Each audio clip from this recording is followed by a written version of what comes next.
नमस्कार जय जगन्नाथ आपण अंकु आउ एक नुआ वीडियो रे स्वागतम दयाकरी चैनल को लाइक करंतु सब्सक्राइब करंतु शेयर करंतु। ऋषि विश्वामित्र कहानीटी एहिपरि वर्णना करिबा आरंभ कले। पर्वत राजा हिमालयर दुईटी कन्या थिले जेउमाने अत्यंत सुंदर मनोरम एवं समस्त गुणरे परिपूर्ण थिले। सुमेरु पर्वतर कन्या मैना एही कन्यामानंकर माता थिले। हिमालयर बड़ कन्यार नाम गंगा एवं सान कन्यार नाम उमा थिला। गंगा अत्यंत प्रभावशाली एवं असाधारण दिव्य गुणरे परिपूर्ण थिले। से कौनसी बंधन ग्रहण करिनथिले एवं मनमुखी पथ अनुसरण करुथिले। तांकर असाधारण प्रतिभारे प्रभावित होई देवता माने जगतर कल्याण पाई हिमालयंकठारु तांकु मागिथिले। पर्वत राजांक द्वितीय कन्या उमा जणे महान तपस्वी थिले। से कठोर एवं असाधारण तपस्या करिथिले एवं महादेव जींकु तांको स्वामी भावरे पाइथिले। विश्वामित्रंको एहा सुनी राम कहिले, हे प्रभु, जेतेबेले देवता माने गंगांकु सुरालोककु नेई गले, से किपरि पृथिवीरे अवतरण कले एवं गंगाकु काहिंकी त्रिपथगा कुहा जाए। एहा उपरे श्री विश्वामित्र कहिथिले, महादेव जी उमांको सहित विवाह करिथिले किंतु 100 वर्ष परे मध्य सेमानंकर कौनसी संतान नथिला। थरे महादेव जी संतान पाइबा पाई चिंता कले। जेतेबेले ब्रह्मा जी एवं अन्य देवता माने तांको चिंताधारा विषय जानिले, सेमाने भाबिबाकु लागिले जे शिव जींको संतानर तेज किए संभाली पारिबो। सेमाने शिव जींको सम्मुखरे सेमानंकर संदेह उपस्थापन कले। तांको अनुरोधरे अग्नि एही दायित्व ग्रहण कले एवं फलस्वरूप अग्नि परि महान एवं तेजस्वी स्वामी कार्तिकेय जन्म ग्रहण कले। देवतामानंकर एही षड्यंत्र जोगु उमांको संतान जन्म हेला। जेतेबेले संतान जन्म करिबारे समस्या देखादेला, से क्रोधित होई देवतामानंकु अभिशाप देले जे सेमाने भविष्यतरे केबे पिता होई पारिबे नाही। एही समयरे उमा स्वर्गरे विचरण करुथिबा गंगांकु भेटिले। गंगा उमांकु कहिले जे मुन स्वर्गरे विचरण करिबार बहुत दिन होई गलानी। मुन मोर मातृभूमि पृथिवीरे विचरण करिबाकु इच्छा करे। उमा गंगांकु आश्वासना देले जे से एथिपाई किछि व्यवस्था करिबाकु चेष्टा करिबे। पुत्र राम, तुमर अयोध्यापुरी रे हिंसागर नामक जने राजा थिले। तांकर कौनसी पुत्र नथिला। सागरंको मुख्य राणी केसिनी विदर्भ प्रदेशर राजांको कन्या थिले। केसिनी सुंदरी, धार्मिक एवं सत्यवादी थिले। सागरंको द्वितीय राणींको नाम सुमति थिला जिए राजा अरिष्टनेमींको कन्या थिले। उभय राणींकु नेई महाराजा सागर हिमालयर भृगुप्रश्रवण नामक प्रदेशकु जाई पुत्र पाइबा पाई तपस्या करिबाकु लागिले।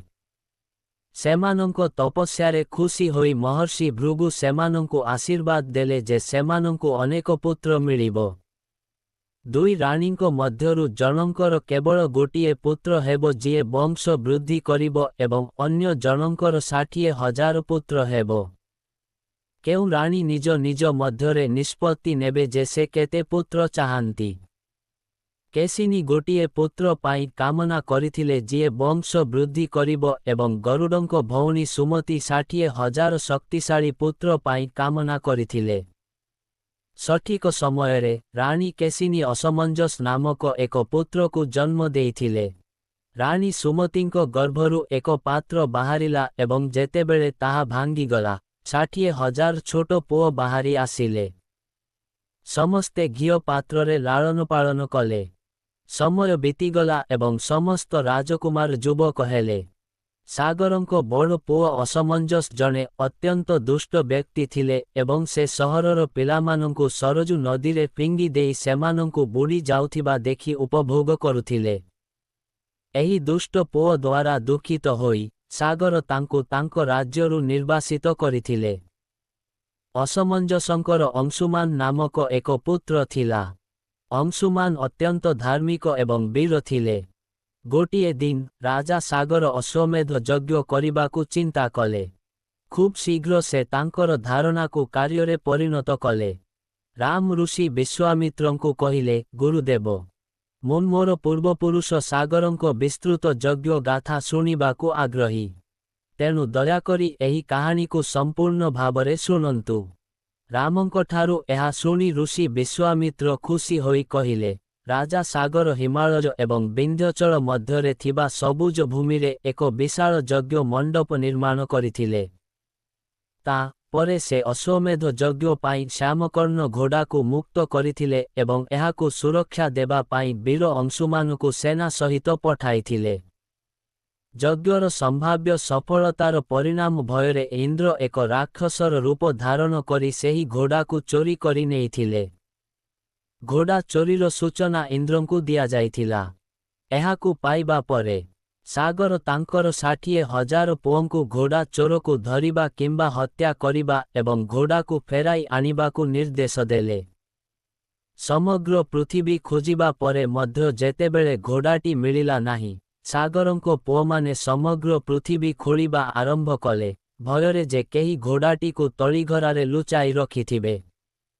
ସେମାନଙ୍କର ଏହି କାର୍ଯ୍ୟ ଯୋଗୁଁ ଭୂମିରେ ରହୁଥିବା ଅଗଣିତ ପ୍ରାଣୀମାନେ ମୃତ୍ୟୁବରଣ କଲେ। ଖୋଳିବା ସମୟରେ ସେମାନେ ପାତାଳଲୋକରେ ପହଞ୍ଚିଲେ।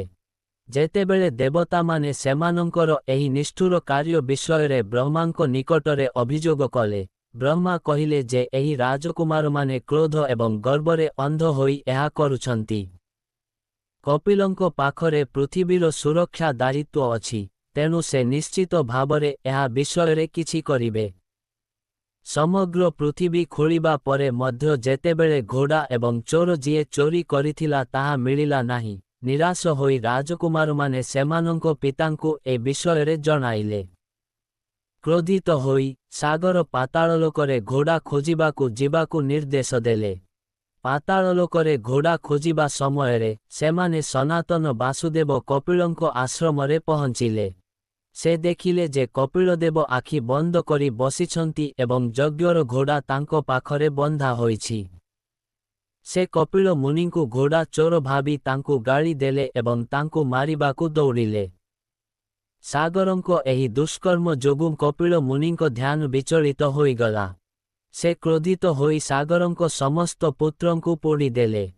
ଯେତେବେଳେ ମହାରାଜ ସାଗର ଦୀର୍ଘ ସମୟ ଧରି ତାଙ୍କ ପୁତ୍ରମାନଙ୍କର କୌଣସି ଖବର ପାଇଲେ ନାହିଁ, ସେ ତାଙ୍କର ବୁଦ୍ଧିମାନ ନାତି ଅଂଶୁମାନଙ୍କୁ ତାଙ୍କ ପୁତ୍ର ଏବଂ ଘୋଡ଼ା ଖୋଜିବାକୁ ନିର୍ଦ୍ଦେଶ ଦେଲେ। ସାହସୀ ଅଂଶୁମାନ ଅସ୍ତ୍ରଶସ୍ତ୍ରରେ ସଜ୍ଜିତ ହୋଇ ତାଙ୍କ ଦାଦାମାନେ ଯେଉଁ ପଥରେ ଯାଇଥିଲେ ସେହି ପଥରେ ପାଟଳ ଅଭିମୁଖେ ଯାତ୍ରା କଲେ। ରାସ୍ତାରେ ସେ ସମସ୍ତ ସମ୍ମାନିତ ମୁନି ଏବଂ ସନ୍ନ୍ୟାସୀଙ୍କୁ ସମ୍ମାନ କରି ତାଙ୍କ ଗନ୍ତବ୍ୟସ୍ଥଳ ବିଷୟରେ ପଚାରିଲେ ଏବଂ ସେହି ସ୍ଥାନରେ ପହଞ୍ଚିଲେ ଯେଉଁଠାରେ ତାଙ୍କ ଦାଦାମାନଙ୍କ ପୋଡ଼ା ଶରୀରର ପାଉଁଶ ପଡ଼ିଥିଲା ଏବଂ ପାଖରେ ଯଜ୍ଞ ଘୋଡ଼ା ଚରୁଥିଲା। ତାଙ୍କ ଦାଦାମାନଙ୍କ ପୋଡ଼ା ଶରୀର ଦେଖି ସେ ବହୁତ ଦୁଃଖିତ ହେଲେ। ସେ ସେମାନଙ୍କ ତର୍ପଣ କରିବା ପାଇଁ ଏକ ଜଳାଶୟ ଖୋଜିଲେ କିନ୍ତୁ ସେ କୌଣସି ସ୍ଥାନରେ କୌଣସି ଜଳାଶୟ ଦେଖିଲେ ନାହିଁ। ତା ପରେ ତାଙ୍କ ଦୃଷ୍ଟି ତାଙ୍କ ଦାଦାଙ୍କ ମାମୁଁ ଗରୁଡ଼ଙ୍କ ଉପରେ ପଡ଼ିଲା। ଅଂଶୁମାନ ତାଙ୍କୁ ସମ୍ମାନର ସହିତ ପଚାରିଲେ, ବାବାଜୀ, ମୁଁ ସେମାନଙ୍କର ତର୍ପଣ କରିବାକୁ ଚାହୁଁଛି। ଯଦି ପାଖରେ କୌଣସି ହ୍ରଦ ଅଛି, ଦୟାକରି ମୋତେ ଏହାର ଠିକଣା କୁହ। ମୋତେ କୁହ। ଯଦି ତୁମେ ସେମାନଙ୍କ ମୃତ୍ୟୁ ବିଷୟରେ କିଛି ଜାଣ, ଦୟାକରି ମୋତେ ତାହା ମଧ୍ୟ କୁହ। ଗରୁଡ଼ଜୀ କହିଥିଲେ ଯେ ତାଙ୍କ ଦାଦାମାନେ କପିଳ ମୁନିଙ୍କ ସହିତ କିପରି ଅଭଦ୍ର ବ୍ୟବହାର କରିଥିଲେ ଯାହା ଯୋଗୁଁ କପିଳ ମୁନି ସମସ୍ତଙ୍କୁ ପାଉଁଶ କରିଦେଇଥିଲେ। ଏହାପରେ ଗରୁଡ଼ଜୀ ଅଂଶୁମାନଙ୍କୁ କହିଥିଲେ ଯେ ସେମାନଙ୍କୁ ସମସ୍ତେ ଅଲୌକିକ ଶକ୍ତି ଥିବା ଜଣେ ଦିବ୍ୟ ବ୍ୟକ୍ତି ଦ୍ୱାରା ପାଉଁଶ କରିଦିଆଯାଇଛି, ତେଣୁ ସେମାନଙ୍କୁ ସାଂସାରିକ ଉତ୍ସରୁ ଜଳ ଅର୍ପଣ କରି ରକ୍ଷା କରାଯାଇପାରିବ ନାହିଁ। ସେମାନଙ୍କର ମୁକ୍ତି କେବଳ ହିମାଳୟର ବଡ଼ ଝିଅ ଗଙ୍ଗାରୁ ଜଳ ଅର୍ପଣ କରି ସମ୍ଭବ। ଏବେ ତୁମେ ଘୋଡ଼ା ସହିତ ଫେରିଯାଅ ଯାହାଦ୍ୱାରା ତୁମର ପିତାମହଙ୍କ ଯଜ୍ଞ ସମାପ୍ତ ହୋଇପାରିବ।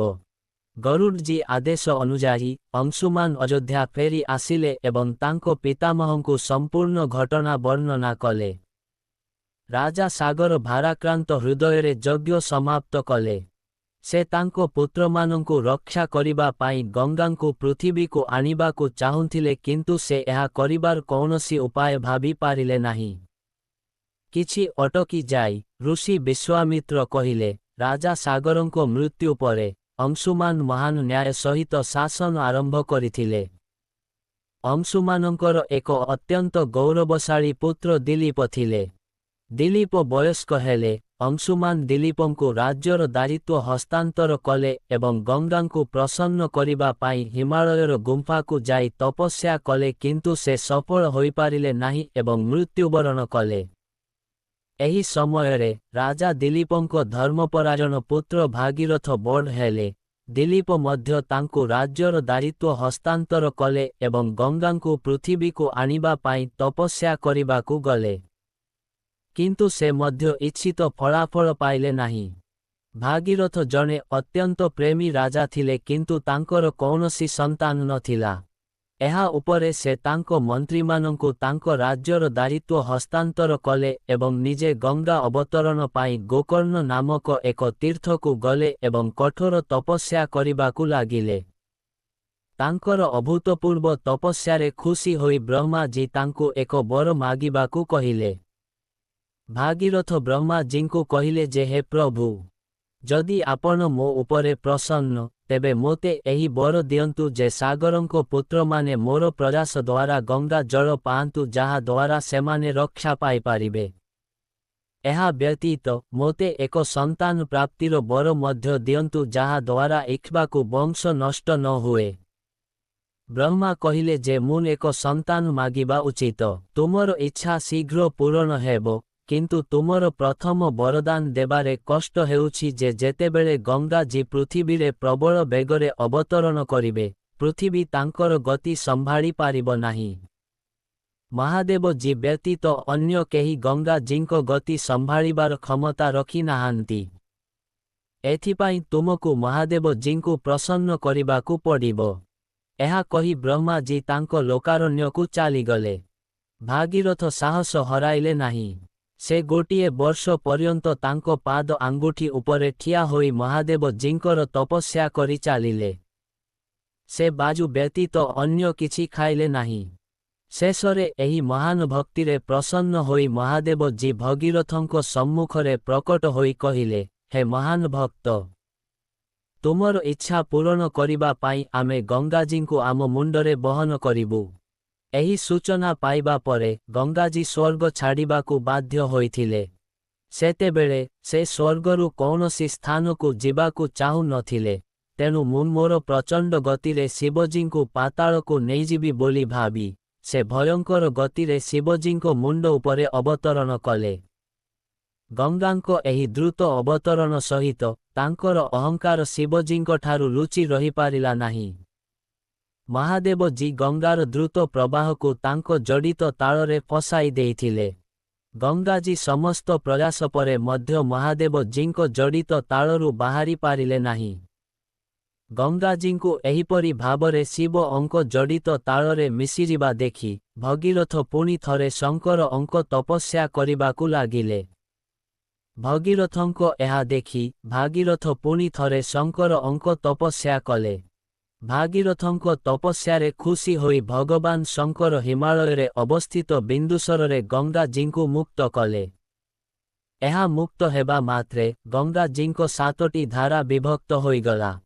ଗଙ୍ଗାଜୀଙ୍କ 3ଟି ଧାରା ଯଥା ହ୍ଲାଦିନୀ, ପାବନୀ ଏବଂ ନଳିନୀ ପୂର୍ବ ଦିଗକୁ ପ୍ରବାହିତ ହେଲା। ସୁଚକ୍ଷୁ, ସୀତା ଏବଂ ସିନ୍ଧୁ ନାମକ 3ଟି ଧାରା ପଶ୍ଚିମ ଦିଗକୁ ପ୍ରବାହିତ ହେଲା ଏବଂ ସପ୍ତମ ଧାରା ମହାରାଜ ଭଗୀରଥଙ୍କ ପଛେ ପଛେ ଗଲା। ଭାଗୀରଥ ଯେଉଁଠାକୁ ଗଲେ ଗଙ୍ଗାଜୀଙ୍କ ସେଠାକୁ ଗଲେ। ବିଭିନ୍ନ ସ୍ଥାନରେ ଦେବତା, ଯକ୍ଷ, କିନ୍ନର, ଋଷି ଏବଂ ମୁନି ଇତ୍ୟାଦି ତାଙ୍କୁ ସ୍ୱାଗତ କରିବା ପାଇଁ ଏକାଠି ହେଉଥିଲେ। ଯିଏ ସେହି ଜଳକୁ ଛୁଇଁଲେ ସେ ଜୀବନର ବାଧାରୁ ମୁକ୍ତ ହେଉଥିଲେ। ଚାଲିବା ସମୟରେ ଗଙ୍ଗା ଯମୁ ଯେଉଁଠାରେ ଯଜ୍ଞ କରୁଥିଲେ ସେହି ସ୍ଥାନରେ ପହଞ୍ଚିଗଲେ। ତାଙ୍କ ଗତିରେ ଗଙ୍ଗା ଅଙ୍କ ସମସ୍ତ ସାମଗ୍ରୀ ସହିତ ତାଙ୍କର ଯଜ୍ଞଶାଳାକୁ ନେଇ ଯିବାକୁ ଲାଗିଲେ। ଏହା ଋଷିଙ୍କୁ କ୍ରୋଧିତ କଲା ଏବଂ ସେ କ୍ରୋଧରେ ଗଙ୍ଗାର ସମସ୍ତ ଜଳ ପିଇଦେଲେ। ଏହା ଦେଖି ସମସ୍ତ ଋଷି ଏବଂ ସନ୍ଥମାନେ ବହୁତ ଆଶ୍ଚର୍ଯ୍ୟ ହେଲେ ଏବଂ ଗଙ୍ଗାଜୀଙ୍କୁ ମୁକ୍ତ କରିବା ପାଇଁ ପ୍ରାର୍ଥନା କରିବାକୁ ଲାଗିଲେ। ସେମାନଙ୍କ ପ୍ରାର୍ଥନାରେ ଖୁସି ହୋଇ ଜହ୍ନୁ ଋଷି ଗଙ୍ଗାଜୀଙ୍କୁ ତାଙ୍କ କାନରୁ ବାହାର କରି ଆଣି ତାଙ୍କ ଝିଅ ଭାବରେ ଗ୍ରହଣ କଲେ। ସେହି ସମୟଠାରୁ ଗଙ୍ଗା ଜାହ୍ନବୀ ନାମରେ ପରିଚିତ ହେଲେ। ଏହାପରେ ସେ ଭଗୀରଥଙ୍କ ପଛେ ପଛେ ସମୁଦ୍ରରେ ପହଞ୍ଚିଲେ ଏବଂ ସେଠାରୁ ସାଗରଙ୍କ ପୁତ୍ରମାନଙ୍କୁ ଉଦ୍ଧାର କରିବା ପାଇଁ ପାତାଳକୁ ଗଲେ। ସାଗରଙ୍କ ପାଣି ସ୍ପର୍ଶରେ ପାଉଁଶ ହୋଇଯାଇଥିବା ପୁତ୍ରମାନେ ପାପମୁକ୍ତ ହୋଇ ସ୍ୱର୍ଗକୁ ଗଲେ। ସେହି ଦିନଠାରୁ ଗଙ୍ଗାଙ୍କର ତିନୋଟି ନାମ ହେଲା ତ୍ରିପଥଗା, ଜାହ୍ନବୀ ଏବଂ ଭାଗୀରଥୀ।